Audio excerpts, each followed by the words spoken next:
The James Webb Space Telescope is the largest and most powerful telescope in space, uncovering secrets of how galaxies were formed and how the universe was created. The James Webb Space Telescope is unraveling the mysteries of the universe. We'll meet the scientists, engineers, and visionaries who brought this telescope to life. The early days, just a few people, whiteboard, how do we build something that could actually work?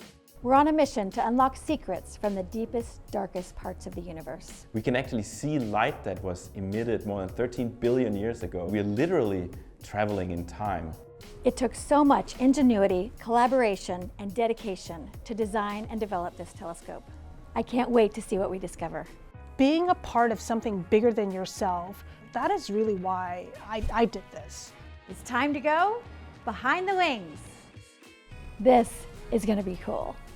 I'm Myrna James. I'm a science journalist specializing in all things technology. Here at Wings Over the Rockies Air and Space Museum, we transport the magic of space to you right here on Earth. Today we're traveling through space and time alongside the James Webb Space Telescope, which is the most capable telescope in the cosmos.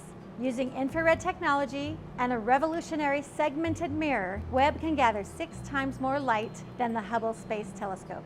The Webb is uncovering how the universe was created and is answering questions so profound we didn't even know we had them. With the ability to observe galaxies more than 13 billion light years from Earth, get ready to travel through time. Webb launched in 2021, but the idea was sparked more than 20 years ago at NASA's Goddard Space Flight Center. It's human nature somehow to be fascinated by space in our place in the universe. So I was taken by that just like anyone. When I started on the Webb in 1997, there were just a few of us. It was just an idea, but in front of us was to figure out how do we build something that could actually work. The Webb mission was conceived in the late 1980s, early 1990s to connect the dots between the achievement of NASA's COBE satellite, which showed us the oldest light in the universe. Around the same time, the Hubble Space Telescope was launched. One, and liftoff of the Space Shuttle Discovery with the Hubble Space Telescope, our window on the universe. And it took its deepest image of the cosmos that it was capable of doing at that time. And that deep field image, it looked back in time to a point when the universe was about 1 billion years old. The epoch that COBE saw, the universe was a few 100,000 years old. And so between those two epochs is a mysterious, poorly studied epoch that was referred to then as the cosmic dark zone. And it's of great scientific interest because that is the point in the evolution of the universe when the first stars and galaxies formed. The answers to all our questions are in starlight, and we have to be clever enough to extract that information. In order to create a telescope that can see further back in time, NASA needed to invent new technology that could gather light from some of the first stars and galaxies in the universe. But first, they had to overcome the challenges that plagued the earlier space telescopes. Hubble, for instance, required hands-on human repairs. A lot of people today don't even remember, but when the Hubble Space Telescope was launched, the primary mirror actually wasn't quite the right shape and could not focus light properly. A significant spherical aberration appears to be present in the optics. There was actually multiple repair missions and upgrade missions for Hubble. The very first one was really to fix the blurry vision. And then from then on in, we were really upgrading the instruments. John Grunsfeld was an astronaut who helped to upgrade the instruments. The Hubble Space Telescope was launched in 1990. In 1992, I became an astronaut. At the edge of the telescope, which is 2.4 meters across, the shape of the mirror was wrong by about 1/40th of the width of a human hair. But that was enough to make the images slightly fuzzy. So for an astronomer, that was bad. So instead of being, a great observatory and all this anticipation, it was a sort of good observatory or maybe a little less.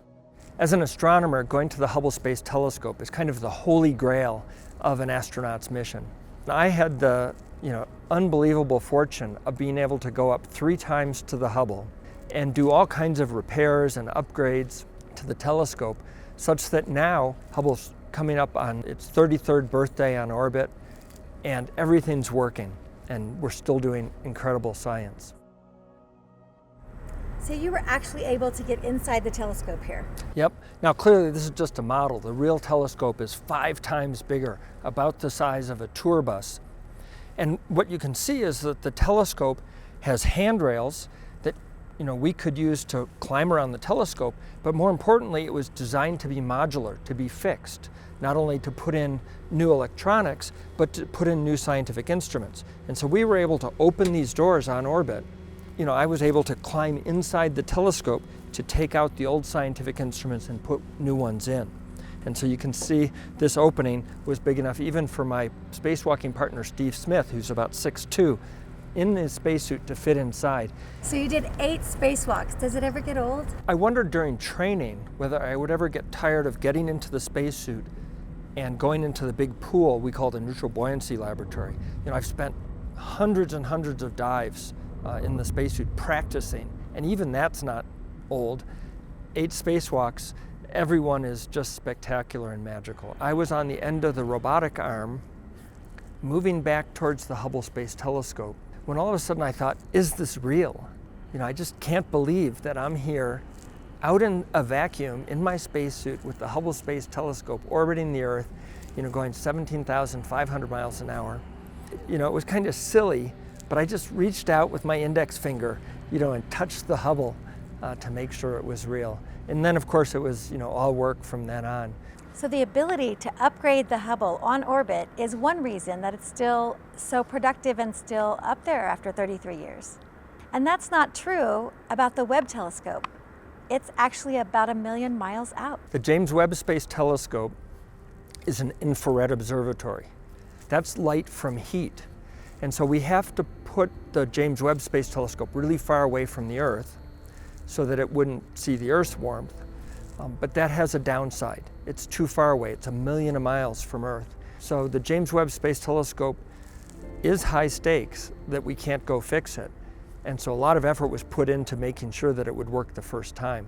It's going to be amazing what we find out. But I think the biggest discovery from the James Webb Space Telescope is probably going to be the answer to a question we haven't thought of, something we truly discover that we never knew about. What did it take to build the most powerful space telescope? With any project as ambitious as the Webb telescope, it takes thousands of people and many, many years.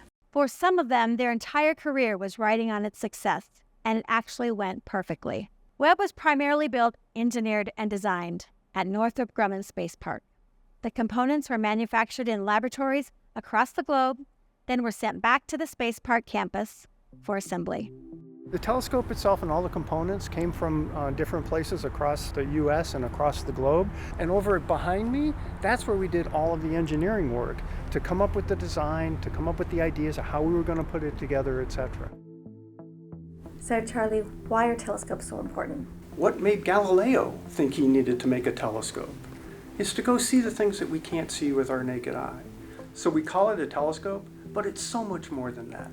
There are unbelievable quantities of materials that went into that telescope from all around the world. Exotic materials that are really lightweight, some that are very hard, very stiff, all kinds of different materials that engineers used to put together the telescope. And it took millions of hours to design it, build it, test it, and get it ready for launch. I spent about 20 plus years as an engineer working on the telescope.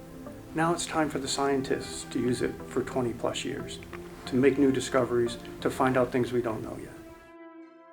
Normally in a project, if you count up the number of miracles that have to occur, if you get above 1, you're in big trouble. On the Webb, we had 10 technologies that we had to invent just to make our concept doable. We realized that we had 2 enormous problems that almost stopped the project dead in its tracks. This big mirror was bigger in diameter than the biggest rocket. That was problem number 1. This mirror was so big, it couldn't even be launched in a rocket. It has to unfold and deploy in space. That's right. So Webb's mirrors are huge. They're 6.5 meters. And so the fairing that we can launch from are about 5 meters. So they're, just a little over a meter too big. So what we had to do is fold back 2 sections, one side on the left side, one side on the right side of the mirror, so that they can fit into the launch vehicle kind of standing straight up and down.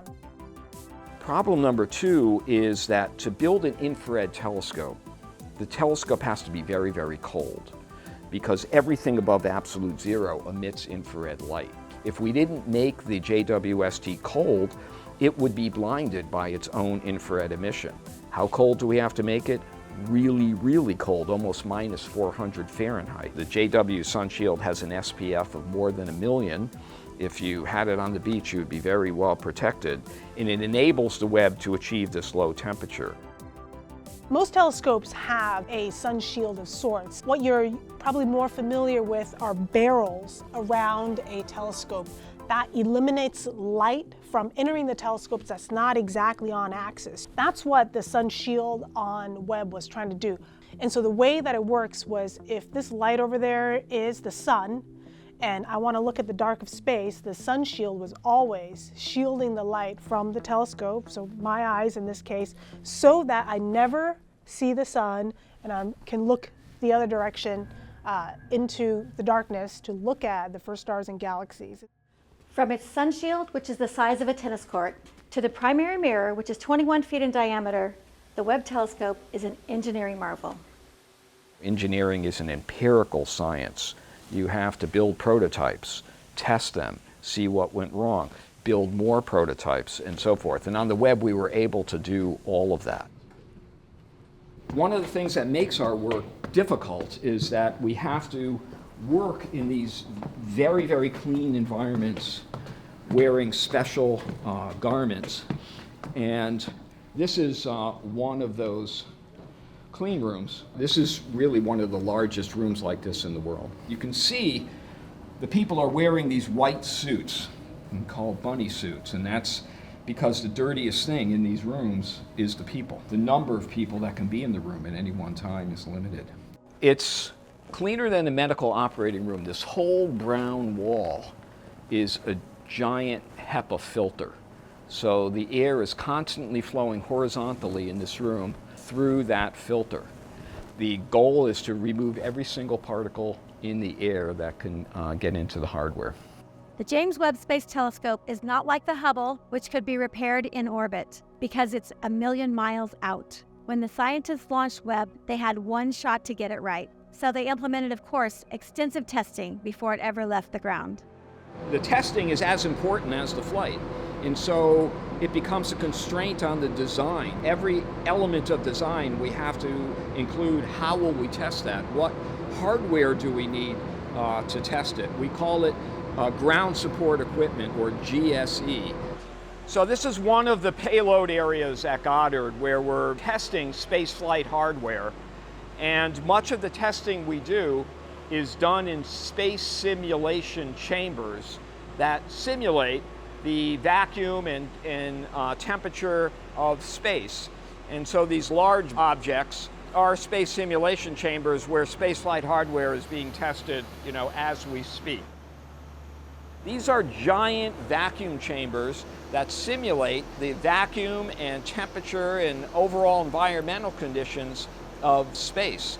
The Webb science instruments were tested here for many, many months to ensure that they would work properly in the Webb mission.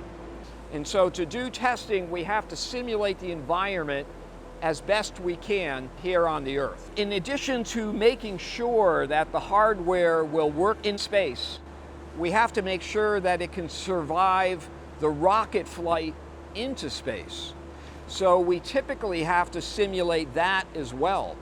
And these big steel doors are labs that contain giant vibration tables, where we will put the payload on the vibration table and shake it to simulate the rocket flight to space.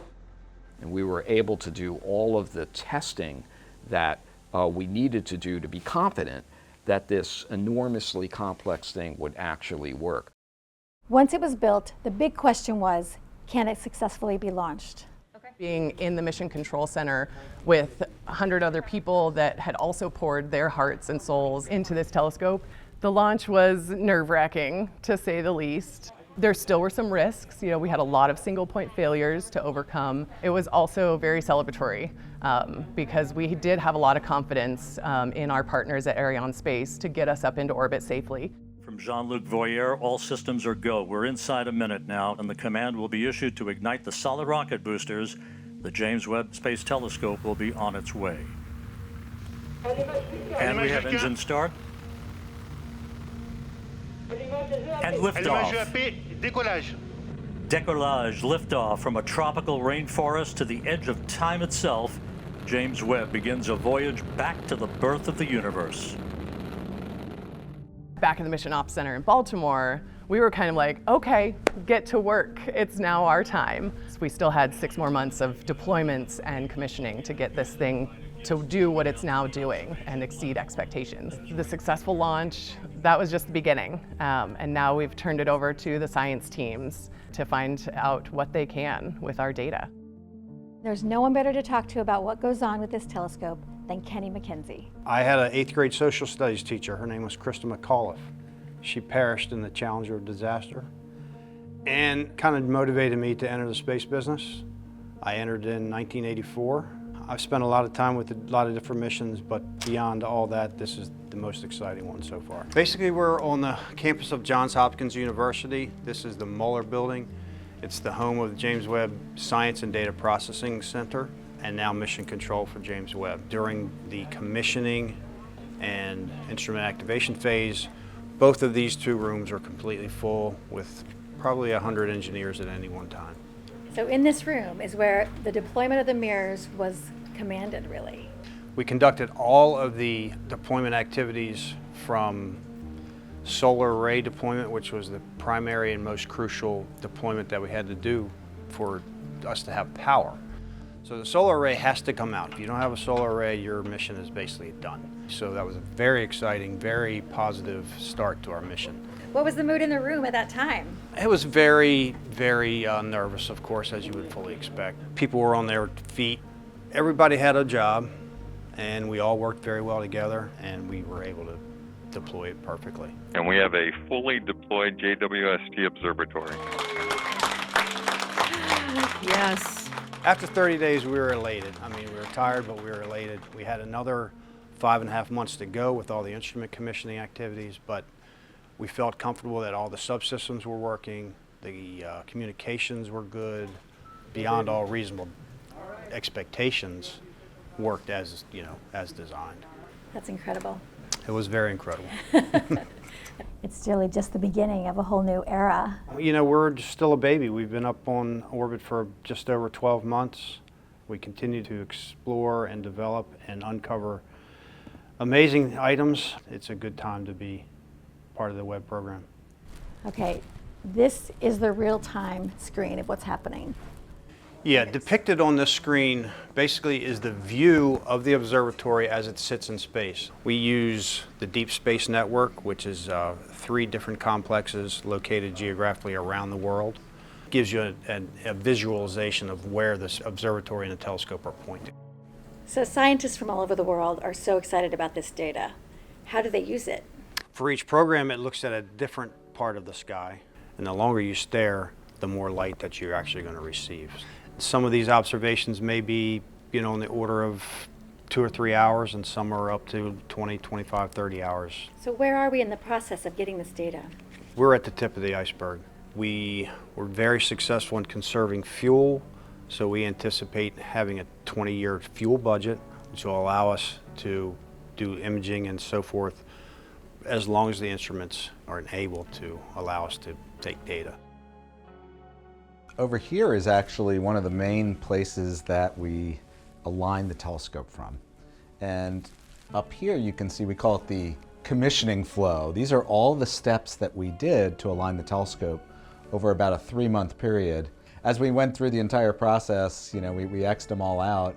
And there's one particular step in the middle there where we got the very first images that were focused, and that's why it says champagne, because after all those years, that was the moment we knew we built the right telescope. Wow. So we were the moment to celebrate. The moment to celebrate. When you look at it from the 20,000 foot level, things went amazingly well. Probably better than any of us expected.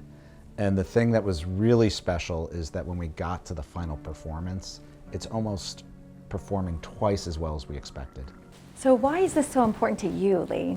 These kinds of missions, these missions that bring back amazing images and help us understand how we got here, they inspire. They inspire young people, and I think that's what it's all about. It shows what human beings are capable of doing when we work together, and maybe that's a lesson that we can apply to other challenges that we have here on Earth. It's so inspiring for science in general. We could be learning new physics that then relates to what's happening here on the Earth. We still have a lot of the universe that we don't understand, from dark energy to dark matter, and the Webb Telescope will contribute to that as well.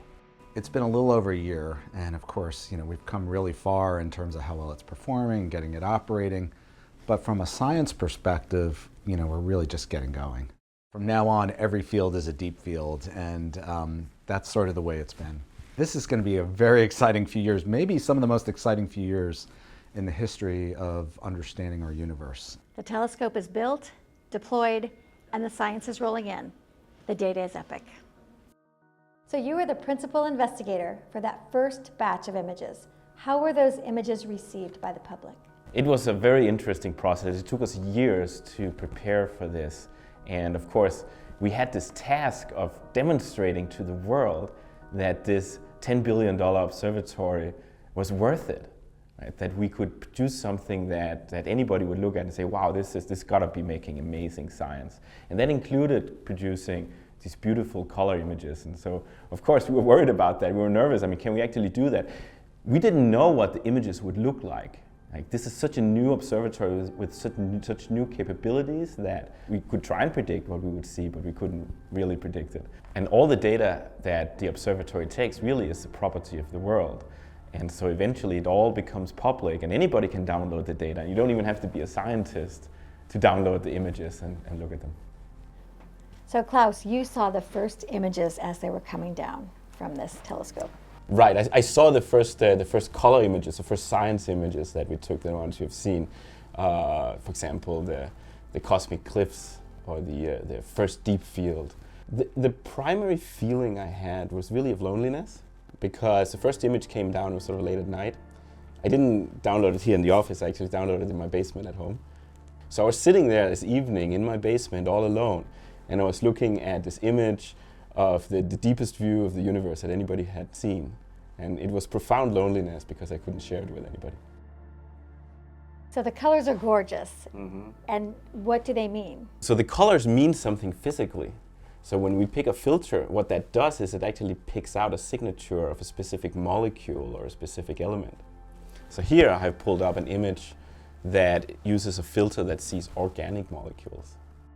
So 4.6 billion years ago, our solar system looked like that. All this stuff around you see here, that's the organic material that we're made of, that ends up on the planets in there. It makes me feel like I'm part of the universe. Oh, we're very much part of the universe. Right, as Carl Sagan said, we're the universe's way of thinking about itself.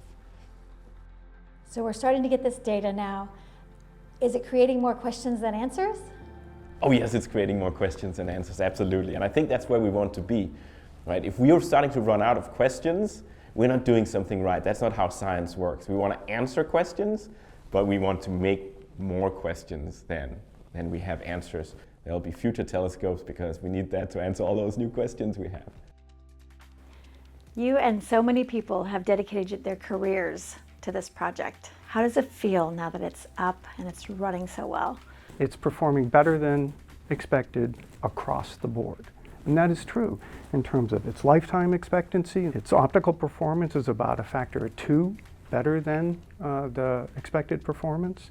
How stable it is when it looks at an image is about a factor of 7 better than expectations.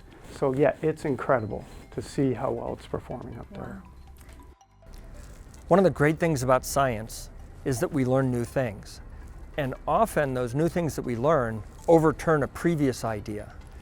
That's certainly going to be the case with the James Webb Space Telescope. It sees the universe so much more clearly, so much deeper. I think there's some big surprises in store that James Webb will give us.